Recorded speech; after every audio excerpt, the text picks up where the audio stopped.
Well, let's do a news of the day type thing, and then we'll have some fun with speculation on something that is crazy to have this kind of speculation on. But I keep seeing headlines, so why not? Calvin DeHaan has said he's glad that the Carolina Hurricanes have avoided playing at Nassau, stating what we all kind of sort of suspected, that playing games at Barclays not the same as playing games at Nassau. To which Islander fans say, "Yeah, we know," and DeHaan would know, former New York Islander and all that. So it has definitely helped Carolina. We'll see what happens with them tonight. Now, not on the board, and I was kind of waiting for actual news on this, is whether or not Leonard actually starts tonight or if it's going to be Grice. So if the preview had waited for that, we'd still be waiting on the preview, and I probably wouldn't have had any point in posting one. So we'll see what Barry Trotz does. To me, it seems like he's just trying to keep everybody on their guard. It is true that Leonard's career record against Carolina is nowhere near as good as Thomas Grice's, but it's not like Leonard's been the reason. You can point at the gaff he had in Game 3, sure, but Games 1 and 2 he was fantastic. So it's not his fault they got shut out in Game 1 especially. Now, news around here. So, of course, being a Canuck fan living in the Fraser Valley, we hear a lot about Vancouver, and speculation starts to run crazy. So Canuck fans making all the mock trades in the world because there's two storylines here that kind of meet up. And then I've got another news article in between, but we'll go ahead and skip over that and come back to it. Louis Eriksson admits he has issues with Travis Green, and what he's saying is he doesn't enjoy playing the defensive game that Green has him playing. I would counter and say Green hasn't playing the defensive game because the offense hasn't been there. When he's been given a chance to play on top lines, it just hasn't worked. So he's saying that he can't get the points he used to get because of the relationship he has with the coach. Now, the problem I have, if there's a problem I have with the article that was written, it's that they use Google Translate, and I hate that media uses Google Translate because I know that's not 100% accurate. So just how much Louis Eriksson is trying to blame the coach or the role he's playing and how much he's willing to take responsibility for it remains to be seen. Because, again, when you're using Google Translate, you're saying, well, translator says that he said this.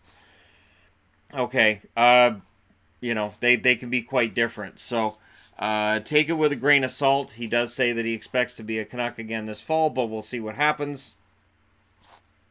Which leads to Lucic. These two guys are definitely linked. They're linked because both of them signed long-term $6 million a year contracts that turned out to be bad contracts. Lucic, the difference is, had a good first season with the Oilers and has been poor since then.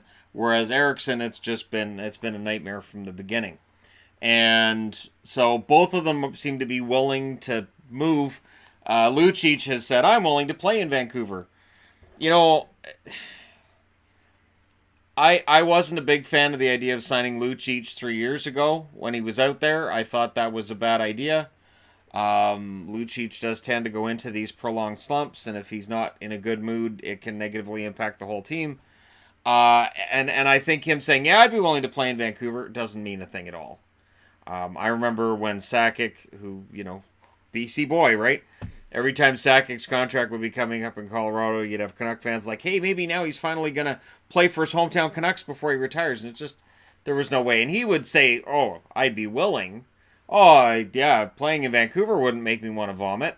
But the reality is it probably would have, because he didn't want to play in Vancouver. He wanted to play in Colorado. So I don't necessarily take Lucic saying, I'd be willing to play in Vancouver as anything more than this really sucks right now, and I'd play anywhere right now. So we'll see what happens with Luch, what happens with Louis Eriksson. I don't think there's much to it.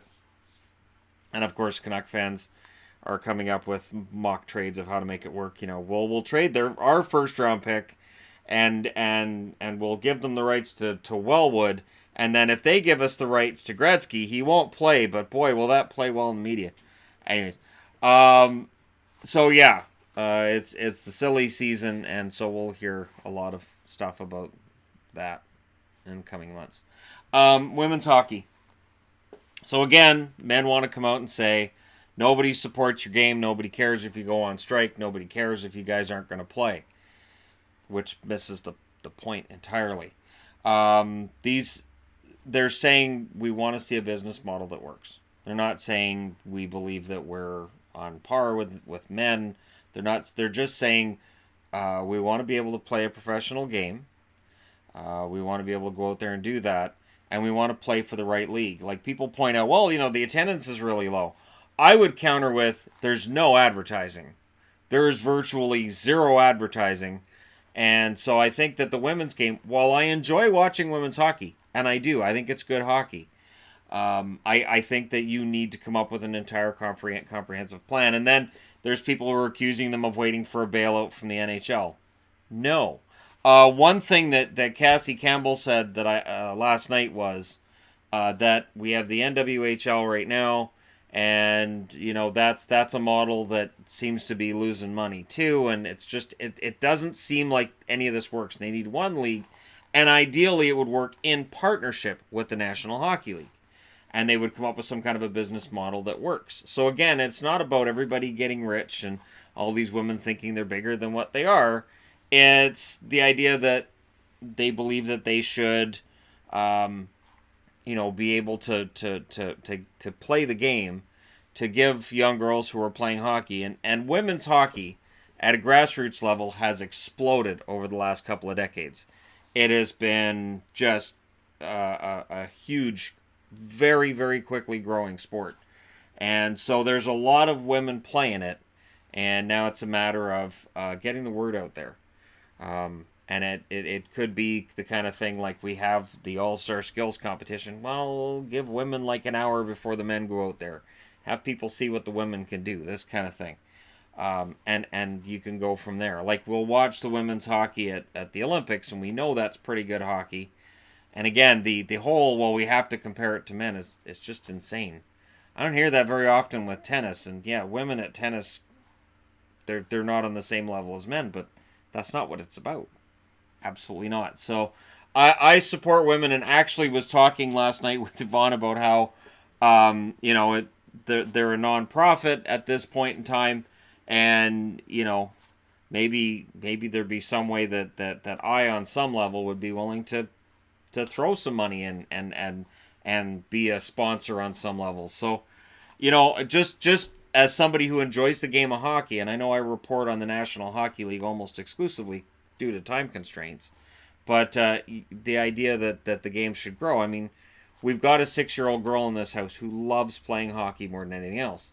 So I'm not going to look her in the eye and go, I'm sorry, but you're really bad at it.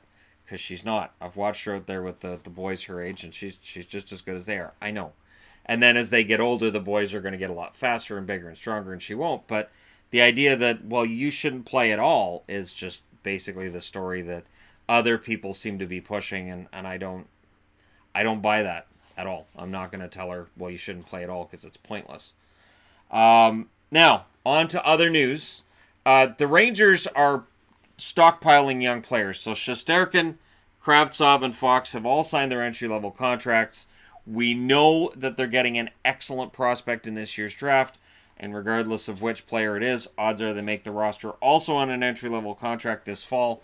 This is part of the reason why the New York Rangers can be looked at as a dark horse to not just be a playoff team potentially in 2020, but they may very well be in some kind of a contender's position if they make the right moves with the salary cap room they're going to have. Very, very dangerous team. There's a lot riding on these young kids and how good they are, and whether or not they're really capable of playing at a solid level right away. But there's good reason to be excited if you're a Rangers fan right now. And then finally, what I wanted to talk about is just kind of a fun thing is Conn Smythe. So we always talk about Conn Smythe and who's got it and who doesn't. With Boston, personally, I think Marchand is their Conn Smythe, and I'll tell you why. Because when he's on, they win, and when he's off and he's punching people in the back of the head and this kind of thing, they lose. So he is their most valuable player in my eyes. And I know Bergeron would likely be the one that would get a lot of votes, and I agree that Bergeron's fantastic at both ends of the ice. But to me, Marchand's been, for good and bad reasons, the most valuable player. Charlie Coyle in red. Why? Because he's been that surprise story in the playoffs. So the John Drews storyline of the playoffs, right? The guy who comes out of nowhere, scores goals, gets points, that maybe during the regular season wasn't doing it. On the San Jose side, of course, Logan Couture for me, and potentially Joe Pavelski if/when he comes back into the series. And LeBanc stands out as a guy that's got more points than might have been expected before the playoffs started. Of course, on the Columbus side, Bobrovsky is your MVP, and it's hard to argue it for anybody else. And you know who stands out to me? Adam Clendenning. Adam Clendenning, a guy who has been a cast-off from numerous organizations, including Vancouver, and he looks solid in these playoffs. I have to admit, he has looked pretty darn good for Columbus when he's played, and that surprises me. On the Dallas side, you could argue Radulov. I'm going to go with Sagan. Either way, I couldn't argue against either. And for people who say Ben Bishop, yeah, there's Bishop as well. Bishop could be argued as the MVP. And Rope Hintz gets the surprise, hey, look, he's arrived. I might have expected this next regular season, but in the playoffs, hey, it's an unexpected bonus. St. Louis is tough. St. Louis is tough because it's been really a team effort. Bennington likely would win the Conn Smythe if they won the Stanley Cup. I think Ryan O'Reilly is the guy that, again, much like with Marchand in Boston, when he's on and he's playing really, really well, it goes to better the fortunes of the St. Louis Blues. And when he has a rough game, it really hurts them. So Sundqvist is the one that for me has been kind of a surprise on the score sheet. I know it's been a little slower recently, but he's still creating plays and he's still getting those fast breaks that are causing penalties on the Dallas Stars. So he's playing well. McKinnon, Nathan McKinnon has been the MVP for Colorado. Hard to argue he hasn't been, although Rantanen's been pretty damn solid as well. And Tyson Barrie. Underrated defenseman. Absolutely Tyson Barrie. And Cale Makar. It's not just that Makar steps in, but it's that you've got Makar and Gerard, who are two kids, and they're playing really, really well. Yes, they do struggle when they're against that San Jose top line. So if they're stuck on the ice and San Jose's top line's out there, they struggle. But who doesn't? Really, honestly, if the number one complaint you can have about a defenseman is, well, he has problems checking Logan Couture. Welcome to the league. Robin Lehner, I think, is still the MVP for the New York Islanders. If they go with Greiss tonight, it'll be interesting to see what happens there. Jordan Eberle's been the surprise of the playoffs thus far for the New York Islanders with his a little bit over a point a game status. Jacob Slavin has, for me, been the MVP for Carolina, only because with Mrazek out, you've got two goalies that have split the net. I was half convinced to say, you know what, the MVP for Carolina, if they win the Stanley Cup, should be the goalie coach. They just go and go, you know what, it's not a player on the team, it's a guy who runs the goaltending here, it's up to him. And Warren Fogle, of course, stands out as a guy who struggled on the score sheet during the year and in the playoffs has been absolutely deadly, and we'll see if he can carry that over into next season. So there you go. Let me know your thoughts in the comment section below as always. Don't forget to hit like and subscribe. If you're browsing your way through, you just happened upon this video. Thank you guys so much for watching. I'll talk to you again soon.